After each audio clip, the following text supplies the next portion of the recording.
The Council regards the Alliance as a sleeping giant. Less than 3% of humans volunteer to serve in their military, a lower portion than any other species. While competent, Alliance soldiers are neither as professional as the Turians nor as skilled as the Asari. Their strengths lie in fire support, flexibility, and speed. They make up for their lack of numbers with sophisticated technical support, VIs, drones, artillery, electronic warfare, an emphasis on mobility and individual initiative. Their doctrine is not based on absorbing and dishing out heavy shocks like the Turians and Krogan. Rather, they bypass enemy strongpoints and launch deep into their rear, cutting supply lines and destroying headquarters and support units, leaving enemies to wither on the vine. On defense, the human military is a rapid reaction force that lives by Sun Tzu's maxim: he who tries to defend everything defends nothing. Garrisons are intended for scouting rather than combat, avoiding engagement to observe and report on invaders using drones. The token garrisons of human colonies make it easy for alien powers to secure them, for which the Alliance media criticizes the military. However, the powerful fleets stationed at phase gate nexuses, such as Arcturus, are just a few hours or days from any colony within their sphere of responsibility. In the event of an attack, they respond with overwhelming force. Alright. What's up, Rex? What do you want, Sheppard? I'd like to talk about you. Why did you become a mercenary? Lots of reasons. Yes? Such as? Such as, I needed to get out of our system. I needed to eat. I needed to survive. Why leave? Why not stay and help your people? I tried to help. That's why I had to leave. Really? What happened? I was betrayed. I was head of a small tribe. We were trying to restore order after the war, but the other tribes were against us. They followed Jared, one of the few warlords who survived the war with the Turians. But he was old, and so were his ideas. He wanted to continue the war. He wanted us to fight. Turians, Solarians, each other. It didn't matter who, as long as we were fighting. Damn him and his 12-inch subs. What about you? What did you want? I just wanted Jared to shut up, to stop his ranting. I wanted him to stop leading the tribes astray. But he couldn't understand how much things had changed. We didn't have the numbers to go to war. Even if we did, the genophage made sure we couldn't replenish our numbers fast enough. I told them all to forget about war.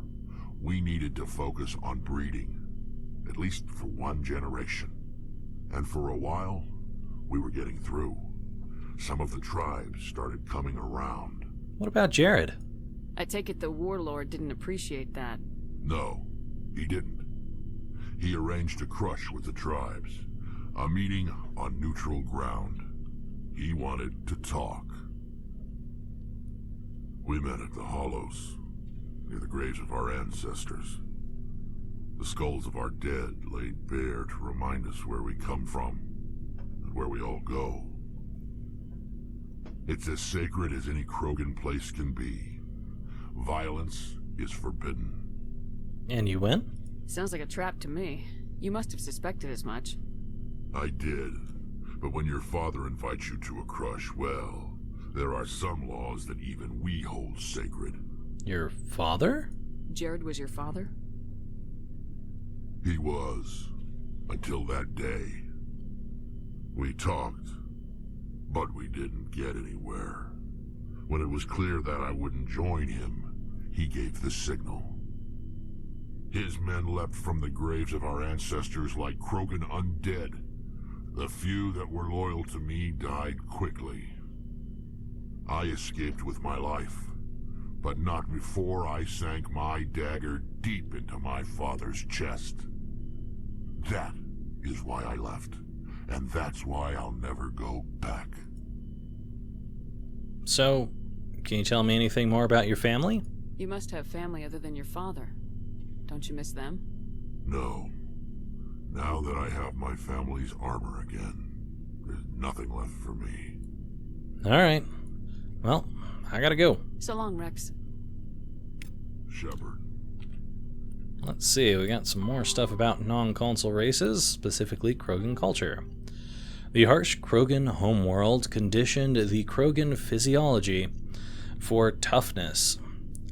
I guess that's psychology, whatever, for toughness, just as it did the body. I was like, body? Wait, that can't be physiology. Anyway, Krogan have always had a tendency to be selfish, unsympathetic, and blunt. They respect strength and self-reliance, and are neither surprised nor offended by treachery. The weak and selfless do not live long. In their culture, looking out for number one is simply a matter of course. After their defeat in the rebellions, the very concept of Krogan leadership was discredited, where a warlord could once command enough power to bring an entire solar system to heel and become overlord. These days, it is rare for a single leader to have more than 1,000 warriors swear allegiance to him. Most Krogan trust and serve no one but themselves. The solitary attitude stems in part from a deep sense of fatalism and futility, a profound social effect of the genophage that caused Krogan numbers to dwindle to a relative handful. Not only are they angry that the entire galaxy seems out to get them, the Krogan are also generally pessimistic about their race's chances of survival.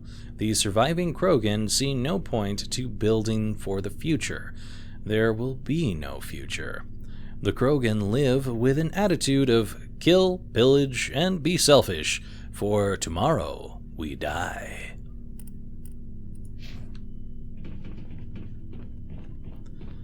Alright. Off to talk to Tally. Tally-o! There she is. Sheppard, I'm glad you're here. Glad you're feeling better. Good to see you smiling again, so to speak. I'm sleeping much better now. I guess I'm getting used to how quiet your ship is. I still think a lot about my pilgrimage, though. I know Steren's our top priority, but with all the worlds we go to, I was hoping to find something to bring back to the flotilla. Don't worry, I'm sure you will. We've still got a long way to go. You'll find something to take back. Yes, but it cannot just be some derelict ship my people can use for salvage. It has to be more than that. There's a lot expected of me. Yeah, why is that? What's so special about you? It's my father. He's the senior member of the Admiralty Board. He's one of only 5 people who can overrule the decisions of the Conclave for the good of the migrant fleet. My father is responsible for the lives of 17 million people. Our entire race is in his hands, and I'm his only child. Your royalty? So are you some kind of heir to the Quarian throne or something? No, it doesn't work that way. My father's position isn't hereditary. I'll probably never serve on the Admiralty Board myself. Officially, I'm just the same as any other citizen, but it doesn't work that way in practice. People have always treated me differently because of who my father is. Preferential treatment? You must get all kinds of special privileges. I probably had it easier than most growing up, but it's not all good. People like my father have enemies, and they're not above using me to get to him. That's a lot of pressure. It must be tough on you. My people place a high value on family and ancestry. There's an unspoken expectation that I'll live up to my father's example. Everyone's waiting for me to do something great on my pilgrimage, something that will forever change our lives for the better. If I don't, it's like I failed, and that reflects badly on both me and my father. So, what if we save the galaxy? The work you're doing here is more important than anything any Quarian's ever done before. Yes, I know. But you have to understand Quarian culture. We're a very insular society. The events beyond the flotilla don't much matter to the average citizen. Our greatest dream is that one day we'll return to our homeworld and drive out the Geth. But even if we stop Seren, that's not going to happen. There's still millions of Geth behind the veil. Until they're gone, our exile will continue. So, what's the answer? What would you need to bring back to make everyone happy? Something that would help us better understand the Geth. They've changed significantly since the exile. They've continued to evolve. We've done our best to study them, but it's not easy. They're very reclusive. Until recently, they never went beyond the borders of the Veil. And all the Geth we run into now are under Seren's control. We'd need to find Geth operating on their own, independently. But I don't want this to get in the way of our mission, Sheppard. First, we stop Seren. Then I'll worry about my own problems. So, anything else about the Geth? I want to know more about the Geth. I doubt I can tell you anything you don't already know. It's been almost 3 centuries since they drove my people into exile. I think this is just what we know. All I know is the story of their origins. Alright, What they were when we created them, and how they turned on us.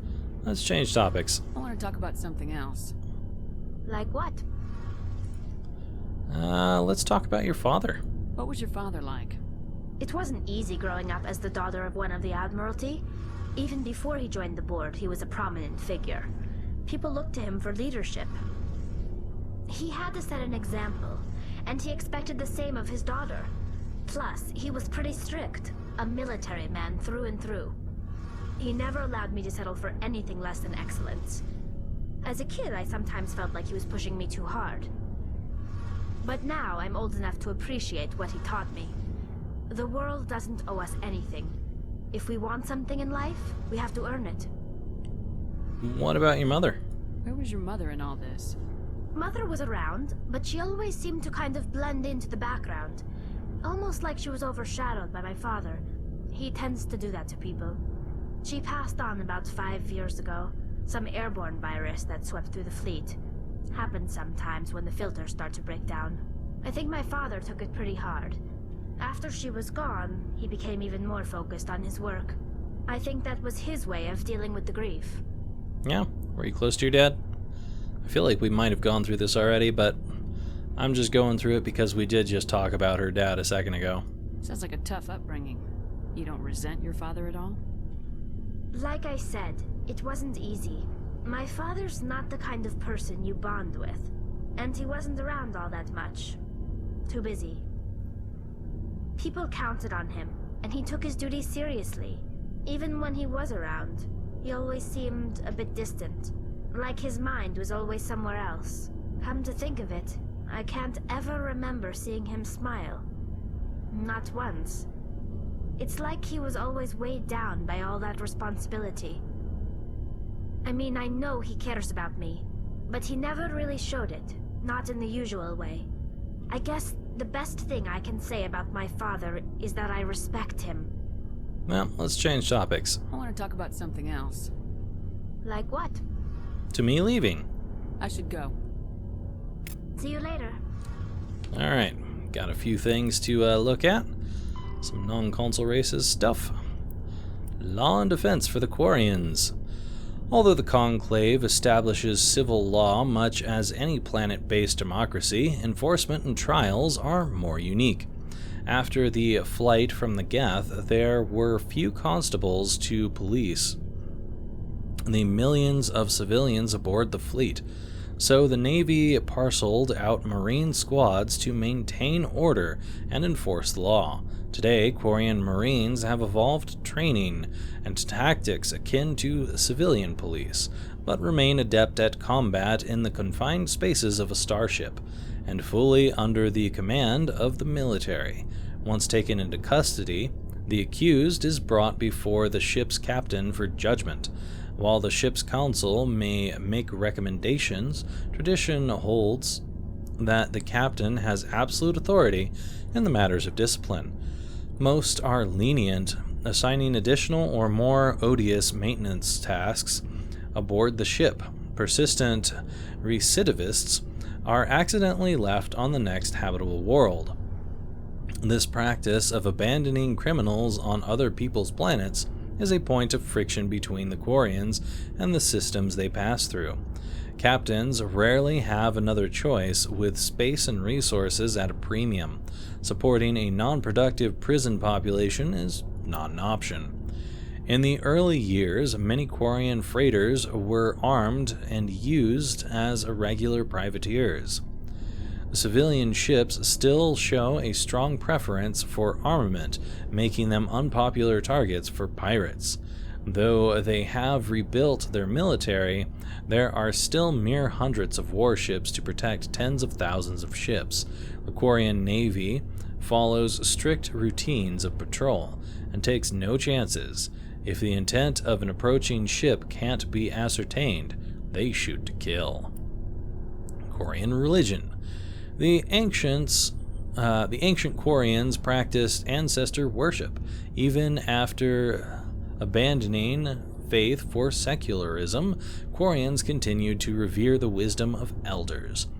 As time passed and technology advanced, they inevitably turned their knowledge to preserving the personalities and memories of the elderly as computer virtual intelligences. These recordings became a repository of knowledge and wisdom, stored in a central databank, and available through any extranet connection, but mainly to Kal-El. They had no illusions that this was a form of immortality. Like all virtual intelligences, their electronically preserved ancestors were not truly sapient. This was considered a surmountable problem. Sapience could surely be reduced to simple mathematics. The Quarians began exhaustive research into creating artificial intelligence so they could learn to escape the bounds of mortality and give their ancestral records true awareness. Unfortunately, the life the Quarians created did not accept the same truths they did. The Geth destroyed the ancestor databanks when they took over. In the centuries since they evacuated their homeworld, most Quarians have returned to religion in various forms. Many believe that the rise of the Geth and the destruction of their ancestors were chastisement for arrogantly forsaking the old ways and venerating self-made idols. Others have a more philosophical outlook, believing that their race was indeed arrogant, but no supernatural agency lay behind the Geth revolt. Rather, the Quarians' actions wrought their own doom. Either way, every Quarian would agree that their own hubris cost them their homeworld.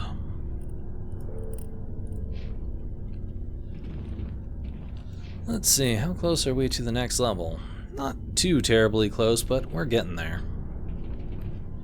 Alright, well, that basically does it for everyone down here. So, we shall travel to the top of the ship, and we shall investigate the rest of Artemis Town. And then eventually we'll come back to Artemis Town because Sparta has some stuff for us that we were not capable of accessing. Let's see, I do not believe I went up quite high enough yet. There we are.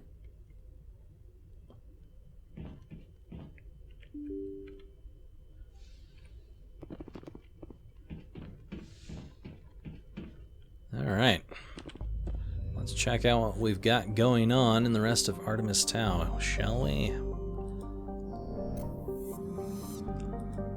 Alright, off from Knossos, we've done Sparta, we have Athens and Macedon, I guess? Macedonia. Mesopotamia. Commander, urgent message from Alliance Command coming in. I'll patch it through. Okay. Sheppard, this is Admiral Hackett from Alliance Command. Yo. We've got a situation here, and you're the only one that can handle it. Yeah? How can I help? What do you need, Admiral?